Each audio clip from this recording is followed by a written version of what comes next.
नमस्कार मित्रों, मैं हूं डॉक्टर हरिनिवास। मनुस्मृति को रोक करके, चूंकि कुछ विद्यार्थियों ने कहा था कि किरात अर्जुनियम का प्रथम सर्ग पूरा कर दिया जाए, तो आज प्रथम सर्ग पूरा करते हैं। 2 वीडियो बाकी थे इसमें से। चलिए 40वां श्लोक सुनते हैं। अनारत यौ मणिपीठ साइना वरंजयत राज शिरस्रजारज निशीदतस्थौ चरणौ वनेषु ते मृगद्विजालून शिखेषु वर्षाम।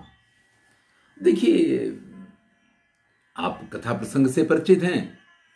द्रौपदी युधिष्ठिर को ताने देते हुए भाइयों का हवाला देती है, उनके बारे में कहती है, अपने बारे में कहती है, राजलक्ष्मी के बारे में कहती है। और उसी क्रम में यहां महाराज युधिष्ठिर से कह रही है द्रौपदी, अनारत यौ मणिपीठ साइना। मतलब आपके ये जो दोनों चरण है ना, ये एक प्रकार से कभी धूल या मिट्टी का स्पर्श ही नहीं करते थे। भाई, जिसको रेड कारपेट स्वागत कहा जाता है, कहीं भी राजाधिराज जाएंगे, अगर किसी राज्य में जाएं तो भी, और अपने राज्य में भी, उनके लिए तो जिनके पैर कभी धूल में नहीं पड़ा करते थे, कहां पड़ते थे?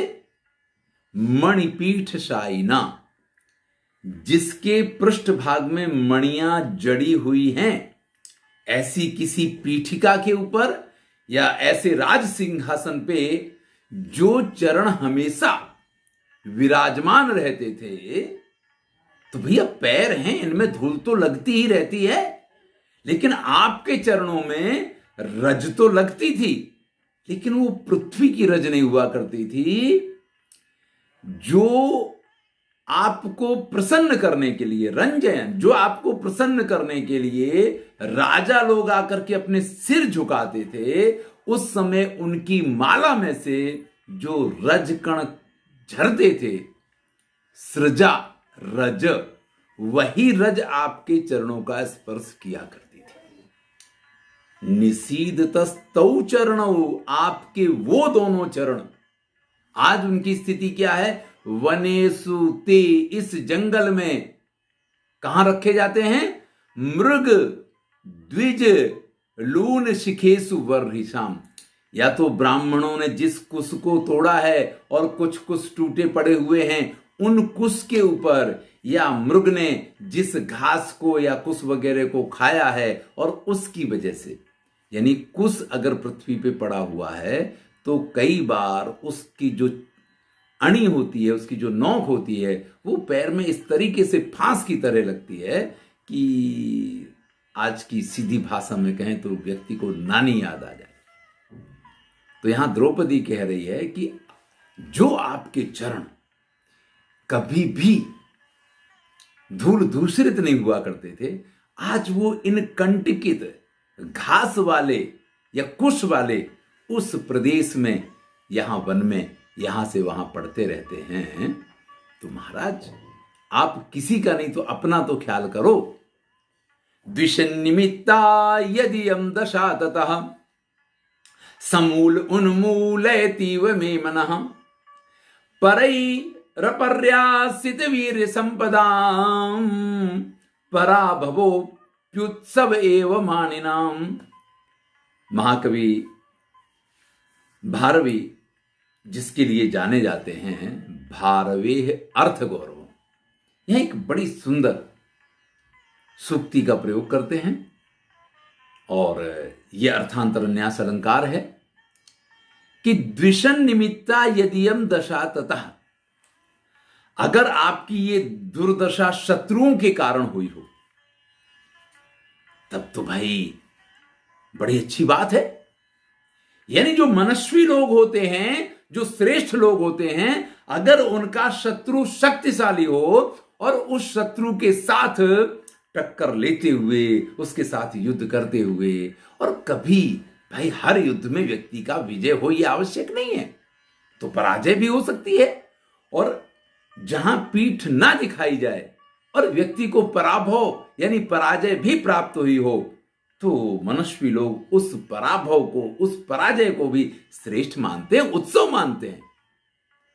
तो आपकी जो दशा इस समय है, वो दशा अगर आपके शत्रु शक्तिशाली होते और इस वजह से होती तो मेरा मन अत्यंत प्रसन्न होता, लेकिन ऐसा नहीं है। आपके शत्रुओं में तो यह शक्ति ही नहीं थी कि वो आपको पराजित कर पाए, क्योंकि आपके पास तो ऐसे ऐसे महान योद्धा हैं। आज ये जो आपकी दशा है ना, वो तो आपने स्वयं अपने ऊपर ओढ़ के रखी हुई है। ठीक है, जुए में अगर कोई कुछ हार जाता है तो इसका मतलब ये तो नहीं हो गया कि उसकी शक्ति समाप्त हो गई है, वो अपनी शक्ति का प्रयोग नहीं कर सकता है। लेकिन आपने तो इस दशा को ओढ़ लिया है। परई अपर्यासित वीर्य संपदा, ये शत्रुओं के द्वारा या शत्रुओं के पराक्रम के कारण हमारी राजलक्ष्मी हमसे दूर है, ऐसा नहीं है। क्योंकि हमने जो कुछ हुआ है उसको स्वीकार कर लिया है, आपने उस चीज को स्वीकार कर लिया है, इसलिए ये उन्मूलयति वमी मनः, मेरे मन को अत्यंत व्याकुल करता है, मेरे मन को अत्यंत दुखी करता है। देखिए, दुर्दशा तो किसी के भी जीवन में आ सकती है, चाहे जितना बड़ा राजा धीराज हो। द्रौपदी का कहना यहां पे यह है, लेकिन दुर्दशा युद्ध करते करते आपने युद्ध भूमि में पीठ नहीं दिखाई, आप युद्ध भूमि में पराजित हो गए, और ऐसे में अगर दुर्दशा आई है तो वो दुर्दशा नहीं, वो तो उत्सव है, वो तो एक आनंद की स्थिति है कि हमने लड़ते हुए, वीरता का प्रदर्शन करते हुए और इस दशा को हम पहुंचे हैं। लेकिन आप तो जिस दशा को प्राप्त हैं, इसमें ऐसी कोई बात नहीं है।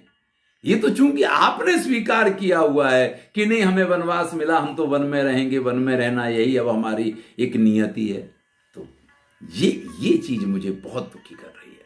तो बड़ा सुंदर अर्थांतर न्यास अलंकार का उपयोग करते हुए एक और ऐसा ही सुंदर अर्थांतर न्यास से युक्त श्लोक देखते हैं। 42वां श्लोक है, विहाय शांतिम नृपधाम तत्पुनः प्रसीद संधेहि वधाय विद्विषाम भृजन्ति शत्रून् अवधूय निस्पृहा समेन सिद्धिम मुनियो न भूभृतः। द्रौपदी की बात जो है वो एकदम पराकाष्ठा की तरफ जा रही है।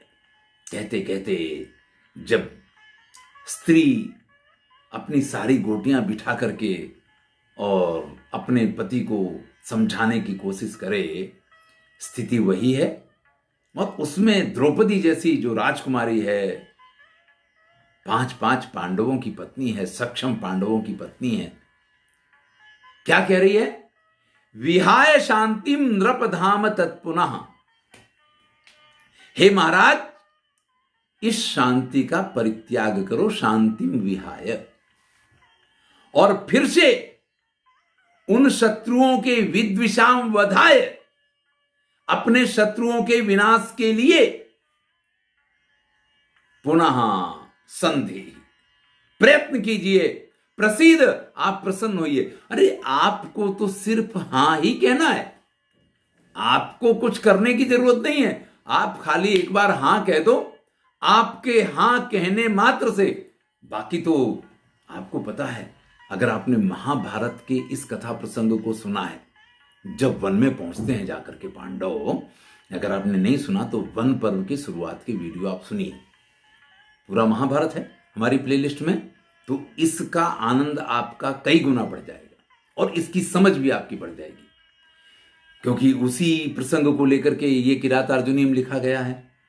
तो जब ये वनवास में पहुंचते हैं ना, तो सात्यकी हैं, कृष्ण हैं और सारे वृष्णिवंशी हैं, उधर से द्रौपदी के दृष्टिद्युम्न वगैरह जो भाई हैं, पांचाल योद्धा हैं, वो सब वहां आकर के मिलने के लिए पहुंचे और सब मिलकर के ये कहते हैं कि बस आप एक बार बोलो, बाकी आपको तो यहां से हिलना नहीं है, अभी हम हस्तिनापुर को समाप्त करके या दुर्योधन को पूरा करके और राज्य आपको दिए दे रहे हैं। तो द्रौपदी को तो उन सब की बातें याद है ना, और फिर कोई ना हो तो उसको तो भीम और अर्जुन पे इतना विश्वास है कि वही पर्याप्त है। नकुल सहदेव तो उनके साथ में है ही है। बस वधाय विद्विषाम संदेही, खाली आप अपने शत्रुओं के विनाश के लिए एक बार हां कह दीजिए। व्रजंती शत्रुन अवधूय निस्पृहा समेन सिद्धि मुनयो। आप जिस प्रकार से ये चाहते हैं कि हमारे शत्रुओं का विनाश शांतिपूर्वक हम कर लेंगे, यानी हम कोई प्रयत्न नहीं करेंगे, 12 साल का वनवास, 1 साल का अज्ञातवास पूर्ण हो जाएगा और उसके बाद हमारा ये शत्रु हमारा राज्य हमें वापस कर देंगे। अगर इस प्रकार से राज्य की प्राप्ति भी हो तो भी ये क्षत्रियों को शोभा नहीं देता है। इस प्रकार से शांति से बिल्कुल निष्प्रिय भाव के साथ अपने शत्रुओं के अपमान को सहन करके, यानी शत्रुओं द्वारा किए जा रहे अपमान को सहन करके और फिर भी शांति पूर्वक मुनयो व्रजंती, ऋषि मुनि रह सकते हैं, न भूभृता। कोई राजा इस प्रकार से अपने अपमान को सहन नहीं कर सकता है। तो महाराज फिर से प्रयत्न कीजिए शत्रुओं को परास्त करने के लिए।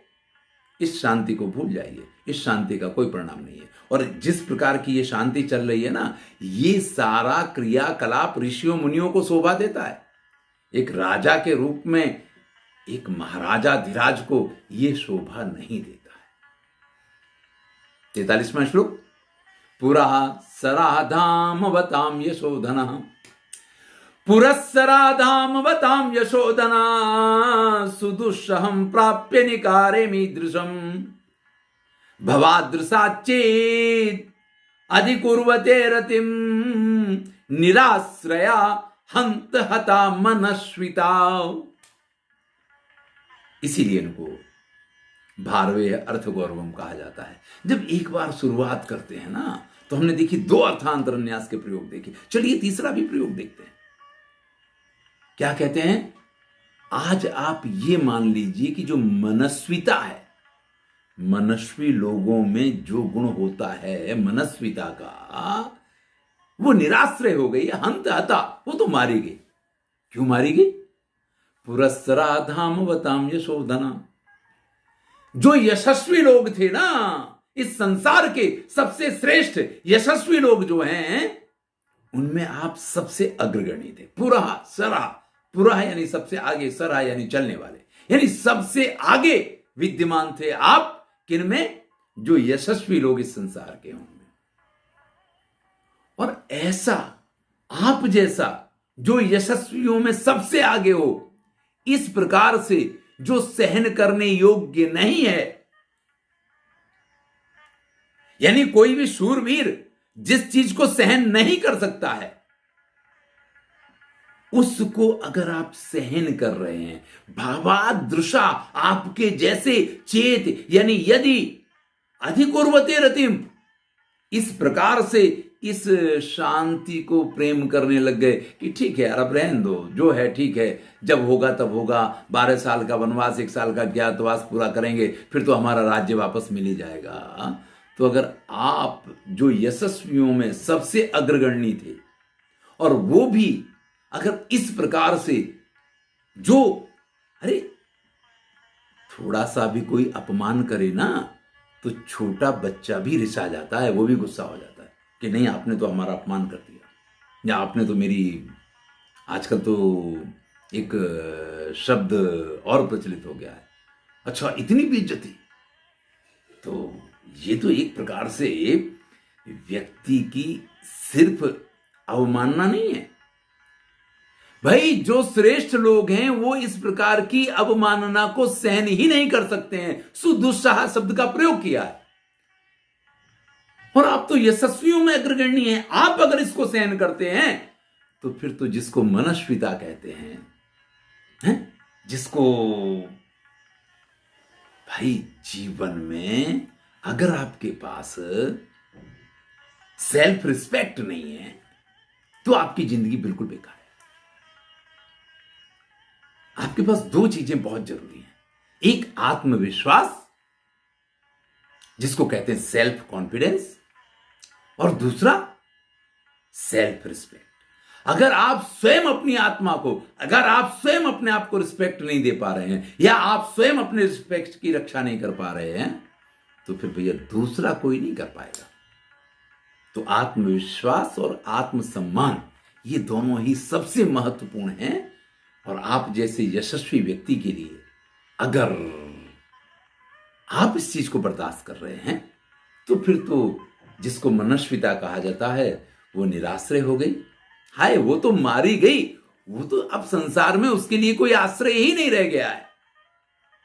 44वां श्लोक, अथ क्षमामेव निरस्त विक्रमस् चिराय पर्येति सुखस्य साधनम विहाय लक्ष्मीपति लक्ष्म कार्मुक जटाधर संजुधीह पावकम। मैंने कहा था द्रौपदी का जो वक्तव्य है, या द्रौपदी जो कुछ कह रही है, वो पराकाष्ठा पे जा रहा है। अंत में द्रौपदी कहती है, अथ क्षमामेव निरस्त विक्रमा। अगर आपने पराक्रम नहीं ही दिखाना है, ये तय कर लिया है, निरस्तः विक्रमा, अगर आपने पराक्रम को निरस्त कर दिया है, यानी बिल्कुल कैंसिल कर दिया कि नहीं, हम लड़ेंगे नहीं, हम युद्ध नहीं ही करेंगे, चिराय पर्येति सुखस्य साधनम, और आपने मान लिया भरे 12 वर्ष के वनवास और 1 वर्ष के अज्ञातवास के बाद हमें मिलेगा, तब हम उन सुखों का उपभोग करेंगे, और आपने क्षमा को ही अपना आभूषण बना लिया है। यानी आपने मन में यह निश्चय कर लिया है कि आपके शत्रुओं ने जो भी आपके साथ व्यवहार किया, आपने उनको क्षमा कर दिया है, और एक लंबे अरसे के बाद 12 वर्ष के वनवास और 1 वर्ष के अज्ञातवास, और अज्ञातवास में अगर हम पहचान लिए गए तो फिर 12 वर्ष का वनवास और फिर 1 वर्ष का अज्ञातवास, यानी ये तो परमानेंट चलने वाली प्रक्रिया। और आपने फिर भी ये सोच लिया हो कि ठीक है, जो होगा देखा जाएगा, हम जो करेंगे उसके बाद ही करेंगे, तो विहाय लक्ष्मीपति लक्ष्म कार्मुक, तो आज ही ये राजसी, जो राजा कहलाते हैं ना आप, वो राजा कहलाना बंद कर दीजिए। ये जो राजलक्ष्मी से युक्त धनुष शस्त्र आपने धारण कर रखे हैं, उन शस्त्रों का परित्याग कर दीजिए, जटा बांध लीजिए, सिर पे लंबे बाल करके और जटाएं रखवा लीजिए, और कल से यहीं वन में बैठ करके हवन कुंड में आहुतियां देना शुरू कर दीजिए, शांति की आहुतियां देते रहिए, फिर सबका परित्याग कर दीजिए। ये राजलक्ष्मी, ये राज चिन्ह, ये जो कुछ है, इन सबका परित्याग करके भैया सीधी भाषा में कहा जाए तो बाबा हो जाओ, और यहीं पे बैठ करके धुनी रमाओ और अपना भजन करते रहो। ये राजा और राजसी बातें और भूल जाओ ये सब। द्रौपदी अत्यंत आवेग के साथ युधिष्ठिर को जागृत करने की कोशिश कर रही है। हम पहले सर्ग के 45वें श्लोक पे पहुंचे हैं। 46 श्लोक के बाद ये पूरा हो जाता है। तो 45वें श्लोक में छंद बदल जाता है, पुष्पिताग्र छंद आता है। न समय परिरक्षण क्षमं ते निकृति परेषु परेषु भूरि धाम्ना अरिसिहु विजयार्थिन क्षितिशा विदधति सोपधि संधि दूषणानि। भाई, आप जो समझें, आप जो करें, आपको जो ठीक लगे वो आपकी बात है, लेकिन अगर हम क्षत्रियों की या तेजस्वी लोगों की बातें करें, तो जब कोई भी व्यक्ति, कोई भी तेजस्वी, कोई भी राजा ये देखता है, क्या देखता है कि उसका शत्रु जो है वो नीचता कर रहा है, वो गलत काम कर रहा है, वो धर्म का पालन नहीं कर रहा है, वो अधर्म का पालन कर रहा है। क्या हुआ है? यानी आप विचार तो कीजिए, आप राजाधिराज थे, एक जुआ खेला गया, और वो जुआ ऐसा नहीं था कि बिल्कुल शुद्धता के साथ खेला गया हो। किसी की संपत्ति, कोई दांव लगाने वाला, कोई पासा फेंकने वाला। तो अगर आप खेल रहे हैं तो आपको पास से अपने आप फेंकने पड़ेंगे, लेकिन ऐसा तो वहां नहीं था। यहां जो कुछ हुआ है वो कपट के साथ हुआ है। यानी आपके शत्रु तो निकृति परेश, वो तो बेईमानी पे बेईमानी करने के लिए तैयार है। यानी वो तो उसमें निष्णात है, तैयार क्या, निष्णात है। फिर आपको ये समय, जो एक प्रतिज्ञा हो गई कि एक वचन दे दिया, या ये कह लीजिए कि जो दाव रखा गया कि 13 साल 12 साल का वनवास हो 1 साल का अज्ञातवास, ये तो एक दाव ही लगा था ना। तो जिस दाव का उपयोग जब किया गया तो उस दाव के पासे जिसको फेंकने चाहिए थे उसने नहीं फेंके, किसी दूसरे व्यक्ति ने पासे फेंके, किसी दूसरे व्यक्ति ने दाव लगाया, तो वो दाव वैसे ही गलत है। यानी जो जड़ से ही खेला गया जुआ ही गलत है। तो उसमें अगर आप कुछ हार गए हैं तो आप उस चीज का स्वीकार ही कैसे कर सकते हैं, या उसको स्वीकार करने की आवश्यकता ही क्या है। अरे भैया, ये तो गलत है, इसलिए मैं कह रहा हूं उसका स्वीकार मत करो। लोग बाग जानबूझ के सही अर्थ में संधि करते हैं, राजा लोग, और फिर भी शत्रु को पराजित करने का मौका मिले तो संधि का भंग भी कर देते हैं। संधि दूषणानी, वो संधि को दूषित बना देते हैं, लेकिन शत्रु को पराजित करने का मौका नहीं छोड़ते हैं। तो फिर क्षत्रियों के लिए शोभा तो क्या देता है, या राजनीति क्या कहती है। राजनीति ये कहती है कि दुश्मन को साम दाम दंड भेद जिस नीति से जैसे हो पराजित करना चाहिए, परास्त करना चाहिए, उसके बस में नहीं रहना चाहिए। यहां तो स्थिति ऐसी है कि ऐसी कोई संधि नहीं हुई है कि जिसको आप तोड़ेंगे तो आपको कोई बड़ा पाप लगेगा। यहां तो आपके साथ जो जुआ खेला गया वही बेईमानी से पूर्ण था, और उस जुए के दाव में जो 12 वर्ष के वनवास हो 1 वर्ष के अज्ञातवास की बात हुई है, आप उसका पालन करने का विचार भी कैसे कर सकते हैं। या उसको अगर आप तोड़ भी देते हैं, उस समय को, उस शपथ को, या उस दाव की मान्यता को अगर आप खंडित कर देते हैं तो कौन सा पहाड़ टूट जाएगा। राजनीति के हिसाब से इसमें कुछ भी गलत नहीं होने वाला, क्योंकि राजनीति तो की हुई संधि को भी तोड़ने के लिए उसको भी गलत नहीं मानती है। राजनीति में तो यह विचार भी गलत नहीं माना जाता है, और हमेशा से ऐसा लोगों ने किया है। चाहे इंद्र वृत्रासुर के बीच में हुआ हो, या कई जगह पे इस प्रकार के आपको उल्लेख मिलेंगे कि जहां पहले तो संधि कर ली जाती है और फिर मौका मिलने पे अपने शत्रु को मारने के लिए योग्य अवसर का तलाश किया जाता है, फिर उसका समापन कर दिया जाता है। लेकिन आपको तो ऐसा कोई जिसको आप दुष्कृत्य मानते वो नहीं करना है। आपको तो सिर्फ इतना करना है, जो गलत दाव लगाया गया ना, उस गलत दाव को आप सही मान के मत बैठो और उसका खंडन करो। चलिए अंतिम श्लोक देखते हैं। विधि समय नियोगा दीप्ति संहार जिम्ह शिथिल वसुदगादे मग्नमापत्य योधो रिपुतिमिर मुदस्यो दीयमान दिनादो दिन कृतमिव लक्ष्मी स्वाम समभ्येतु भूय।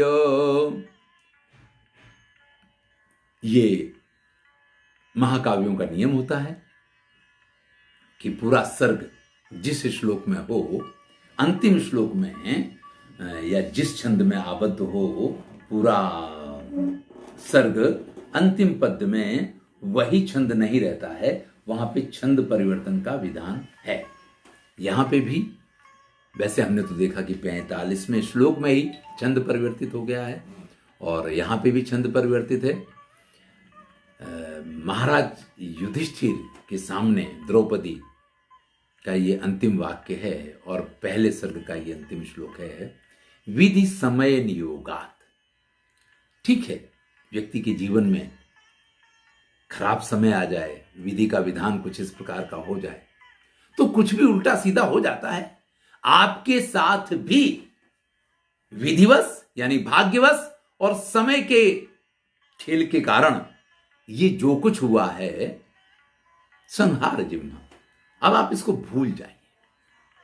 यानी जो कुछ आपके ऊपर ये विपत्तियां आई हैं, राजा धीराज से आप दर दर के ठोकर खाने वाले और जंगल में भटकने वाले बन गए, ये जो कुछ हुआ है इसको आप समय का खेल मान लो, विधि का विधान मान लो। लेकिन भैया विधि का विधान अपने पराक्रम से व्यक्ति बदल सकता है, तो आप पराक्रम दिखाओ और इस विधान को बदलो। द्रौपदी का संदेश ये है। तो द्रौपदी ये कह रही है, विधि समय नियोगात दीप्ति संहार जिम्मा। और ये तो देखिए सूर्य भी नित्य प्रति हमें बताता है? संध्या होती है, सायंकाल आता है, उसका खराब समय आता है, उसको अस्त हो जाना पड़ता है। लेकिन फिर ऐसा नहीं कि एक बार अस्ताचल को गया सूर्य तो फिर प्रकट ही नहीं होगा, ऐसा नहीं होता है। दूसरे दिन प्रातःकाल फिर उसी दीप्ति के साथ, उन्हीं किरणों के साथ सूर्य दीप्यमान होता है। तो वो हमें ये बताता है कि भाई समय आए, खराब समय आता है तो व्यक्ति का अस्त भी हो जाता है, लेकिन फिर वो प्रयत्नशील रहता है, वो हमेशा गति करता रहता है, तो फिर उसका श्रेष्ठ समय आ जाता है। तो उसी बात को यहां इसी उदाहरण के साथ समझाते हुए कहते हैं कि शिथिल वसुधमा गाधे। जैसे शिथिल हुआ सूर्य अस्ताचल को चला जाता है, भग्न मापत्ति हो, तो इसी प्रकार से आपके ऊपर भी विपत्तियों का पहाड़ टूटा। यानी विधि का विधान, भाग्य का लिखा और समय, इन दोनों के नियोग के कारण जिस प्रकार से चमकता हुआ सूर्य शाम को अस्ताचल चला जाता है, उसकी सारी दीप्त, सारी कांति समाप्त हो जाती है, इसी प्रकार से आपके ऊपर भी विपत्तियां आए, आपका भी सारा तेज, आपकी भी सारी धन संपत्ति, समृद्धि, वो सब चली गई है। रिपु तिमिर मुदस्यो, जैसे सूर्य अंधकार को समाप्त करके और फिर से प्रातःकाल अपनी किरणों के साथ प्रकट होता है, इसी प्रकार से आप भी अपने शत्रुओं को समाप्त कीजिए। जैसे सूर्य अंधकार को समाप्त करता है, आप अपने रिपुओं को, रिपु रूपी अंधकार को दूर कीजिए। और जैसे सूर्य प्रातःकाल उदित होता है, दिन कृतमिव, ऐसे ही सूर्य के समान लक्ष्मी स्वया समप भेत भूया, पुनः ये राजलक्ष्मी आपकी अपनी होगी, वो आपकी सेवा में उपस्थित होगी। यही मेरी शुभकामना है। चलिए, आपको अधिक आनंद लेना है तो हमारे महाभारत की वीडियो देखिए, उसमें वन पर्व के प्रारंभ में ये पूरी कथा आती है। कई बार ऐसा होता है कि हम महाभारत की पुस्तक तो उठा के नहीं पढ़ सकते हैं, क्योंकि कई बार उपलब्ध भी नहीं होती है, लेकिन आपके लिए हमने ये सब कुछ उपलब्ध करवाया हुआ है। आप महाभारत की प्लेलिस्ट में जाइए और जहाँ पे सभा पर्व पूर्ण होता है उसके बाद वन पर्व प्रारंभ होता है, और वहाँ से वीडियो देखना शुरू कीजिए।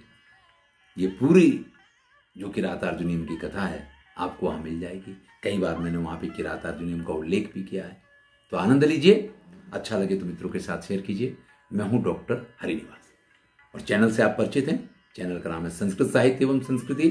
अगर आपने इस चैनल को सब्सक्राइब नहीं किया तो सब्सक्राइब कीजिए और इसकी प्लेलिस्ट अवश्य देखिए। पुनः पुनः आप सबका धन्यवाद।